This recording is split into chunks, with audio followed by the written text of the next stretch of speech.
Assalamualaikum warahmatullahi wabarakatuh. Halo adik-adik di 3 Farmasi semester 2. Berjumpa lagi dengan saya Pita di mata kuliah Farmakologi Dasar. Jadi pada video pembelajaran kali ini kita akan membahas tentang farmakologi antibiotik. Jadi di sini ada 2 ilustrasi yang saya berikan. Ilustrasi pertama itu adalah antibiotik, kemudian ilustrasi kedua adalah mikroorganisme. Jadi di sini menggambarkan bahwa adanya keterkaitan antara antibiotik dan mikroorganisme. Dalam hal ini adalah bakteri. Oke, sebelumnya kita bahas dulu prevalensi penyakit infeksi yang ada di Indonesia. Prevalensi ini adalah angka kejadian. Jadi penyakit infeksi itu merupakan salah satu masalah dalam bidang kesehatan yang dari waktu ke waktu terus berkembang, di mana infeksi itu dapat ditularkan dari satu orang ke orang lain atau bahkan dari hewan ke manusia. Kemudian di sini penyebab timbulnya infeksi di Indonesia itu dipengaruhi oleh banyak sekali faktor, baik faktor eksternal maupun faktor internal.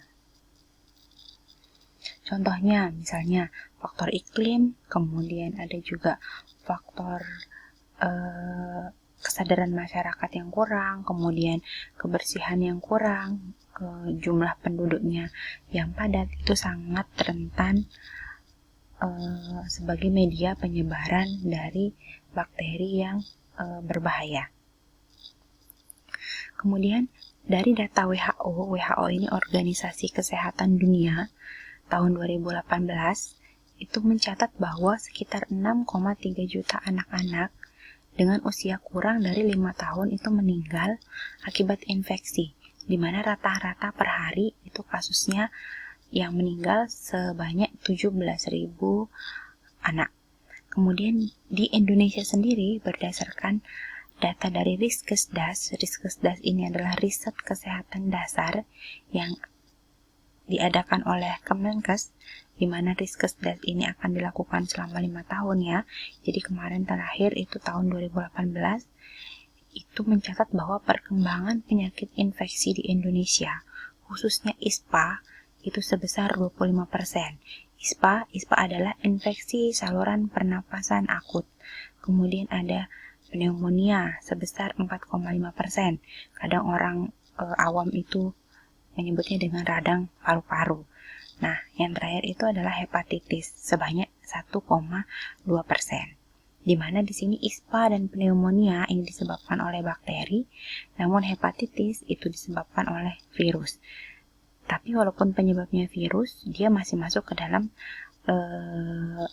infeksi ya, karena infeksi itu tidak hanya disebabkan oleh bakteri, bisa jadi virus ataupun mikroorganisme patogen yang lainnya.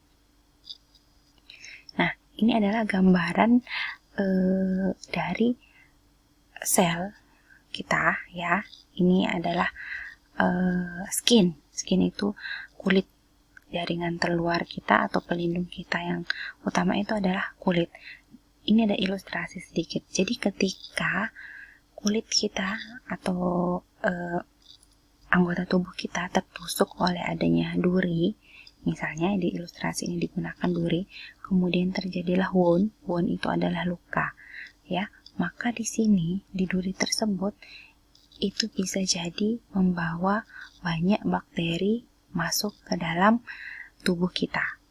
Nah, di dalam tubuh kita itu bakteri tersebut akan berproses sampai menghasilkan yang namanya penyakit infeksi.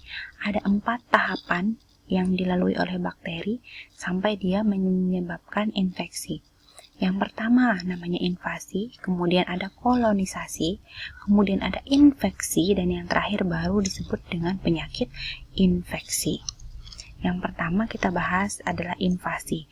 Invasi itu adalah proses mikrobiota atau mikroorganisme masuk ke dalam sel atau jaringan tubuh inang. Jadi ketika kulit kita tertusuk oleh duri atau jarum, kemudian dia melepaskan mikroorganisme ke dalam tubuh kita, itu disebut dengan proses invasi. Di sini tubuh inang di sini maksudnya tubuh manusia, karena bisa jadi inangnya juga bukan hanya manusia, tapi juga hewan. Kemudian proses yang kedua disebut dengan kolonisasi. Kolonisasi ini adalah mikroorganisme tersebut mulai melekat. Dia hanya melekat namun tidak menembus sel atau jaringan tubuh kita, ya. Dimana pada saat dia berkolonisasi, dia akan memperbanyak diri atau bermultiplikasi. Jumlahnya menjadi berkali-kali lipat dari jumlah awal pada saat masuk ke dalam jaringan tubuh kita. Kemudian setelah berkolonisasi, timbullah yang namanya proses infeksi. Proses infeksi itu adalah proses mikroorganisme masuk ke dalam sel atau jaringan tubuh inang.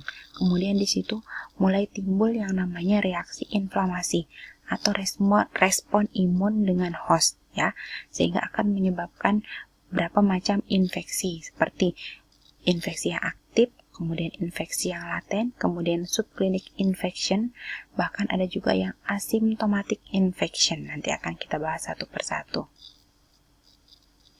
Kemudian setelah terjadinya infeksi, barulah yang muncul namanya penyakit infeksi. Di mana penyakit infeksi itu adalah manifestasi klinis dari kerusakan atau gangguan struktur dan fungsi sel dan jaringan akibat proses infeksi. Manifestasi klinis di sini adalah contohnya seperti gejala, tanda penyakit. Gejala infeksi yang paling umum di sini yang paling sering terjadi pada setiap infeksi itu adalah demam. Demam itu sudah mengindikasikan bahwa tubuh kita mengalami suatu proses infeksi, ya. Tapi tidak semua demam adalah infeksi, makanya itu perlu pemeriksaan lebih lanjut. Kemudian ada tanda di sini, misalnya tanda yang paling sering diukur adalah suhunya di atas 38 derajat Celcius, ya. Kemudian di sini penyakit. Di sini penyakit maksudnya itu adalah gejala, misalnya infeksinya terjadi di paru-paru, maka penyakit yang timbul itu salah satunya sesak nafas, kemudian batuk-batuk, itu contohnya, ya. Nah, jadi dari proses tersebut, dari keempat proses tersebut, itu dapat disimpulkan bahwa infeksi adalah suatu proses invasi dan multiplikasi dari mikroorganisme yang patogen ke dalam jaringan tubuh manusia, ya, di mana seharusnya pada jaringan tubuh tersebut tidak ada hidup mikroorganisme yang patogen. Ingat di pertemuan sebelumnya saya sudah memberi penjelasan juga bahwa terdapat beberapa mikroba yang ada dan hidup di dalam tubuh kita yang disebut dengan flora normal. Sedangkan pada kasus infeksi ini, mikroba patogen tersebut bukan merupakan penghuni tetap di dalam tubuh kita, ya. Jadi di sini patogen itu dimaknai dengan penyebab penyakit. Sudah saya jelaskan juga di video pertemuan pertama kemarin, ya, bahwa patogen itu adalah sesuatu yang menyebabkan penyakit. Jadi di sini adalah infeksi tidak selalu menyebabkan penyakit, ya. Contohnya begini, kasus yang sedang tren saat ini, ya, COVID-19 misalnya. Seseorang, kalian pasti sering baca kan dari press release yang dikeluarkan oleh pemerintah daerah Nusa Tenggara Barat, itu kalian pasti sering baca.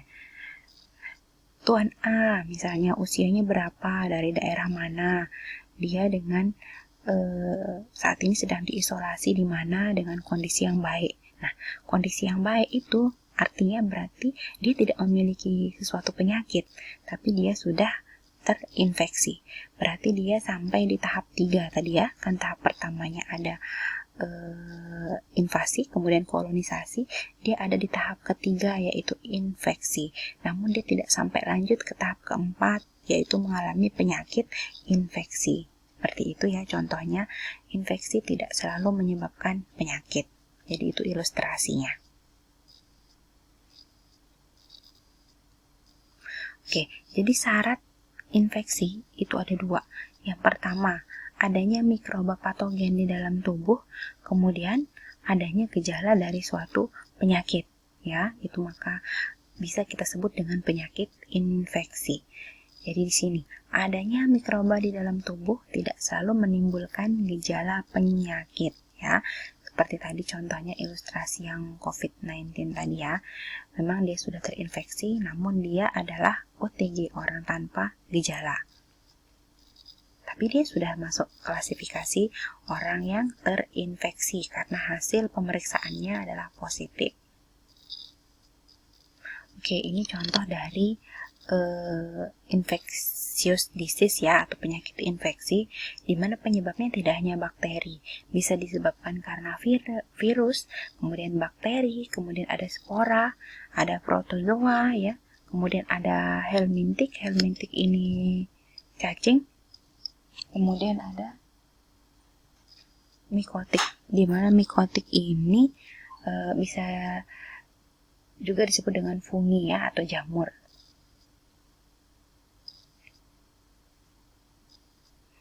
Oke, ini beberapa contoh penyakit infeksi yang menyerang di sistem organ. Jadi semua atau hampir seluruh organ manusia itu bisa mengalami infeksi.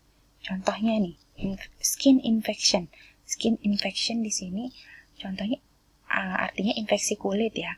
Contoh yang sederhana dari infeksi kulit itu adalah budun kalau bahasa Lomboknya, atau bisa bahasa ilmiahnya adalah abses. Itu contoh infeksi yang terjadi di kulit. Kemudian yang kedua ada wound infection, atau wound itu artinya luka ya, luka yang mengalami infeksi. Contohnya apa? Misalnya tetanus, kalian luka, habis itu kena sama bakteri yang namanya Clostridium tetani, itu bisa menyebabkan luka kalian itu mengalami infeksi ya. Kemudian yang ketiga, respiratory system infection, mau yang upper atau lower itu bisa. Upper itu artinya infeksi saluran nafas yang atas, misalnya faringitis ya, kemudian sinusitis tuh. Kemudian kalau infeksi sistem pernafasan yang bawah, itu yang paling sering terjadi, itu contohnya adalah pneumonia dan TBC. TBC yang menyerang di paru-paru. Kemudian yang keempat, di sini ada digestive infection system. Digestive itu artinya infeksi pada sistem pencernaan. Contohnya apa? Contohnya disentri, ya, diare yang terus berkepanjangan. Ternyata setelah diperiksa itu penyebabnya adalah bakteri Shigella dysentery. Itu bisa salah satu contoh dari infeksi sistem pencernaan. Kemudian yang kelima ada infeksi pada genitourinary. Genitourinary ini artinya saluran kemih dan saluran kelamin ya, genital. Contohnya apa? Infeksi saluran kemih atau ISK ya, yang paling sering terjadi. Kemudian kalau infeksi di genital apa? Contohnya misalnya nih, sipilis ya, penyakit sipilis itu salah satu contoh infeksi yang menyerang di genital. Kemudian nervous system infection. Nervous artinya saraf. Di sini artinya bahwa infeksi pada sistem saraf. Contohnya apa? Meningitis ya, infeksi pada selaput otak kita. Kemudian yang ketujuh ada blood and lymphatic infection. Ini salah satu contoh infeksi darah yang paling sering itu adalah sepsis. Ya. Kemudian yang terakhir itu ada HIV disease dan komplikasinya. Mengapa di sini dibuat sendiri yang HIV disease dan komplikasinya? Karena memang komplikasi dari HIV itu banyak sekali ya, jadi tidak satu komplikasinya. Jadi nanti akan kita bahas sendiri di pembahasan antivirus. Oke, jadi ini klasifikasi infeksi ada dua ya, infeksi akut dan infeksi kronik. Jadi kalau infeksi akut itu adalah infeksi yang ditandai oleh onset yang terjadi secara tiba-tiba, progresnya cepat, dan memiliki gejala yang cukup berat. Sedangkan infeksi kronik itu ditandai oleh onset yang terjadi secara perlahan dan progres yang lambat.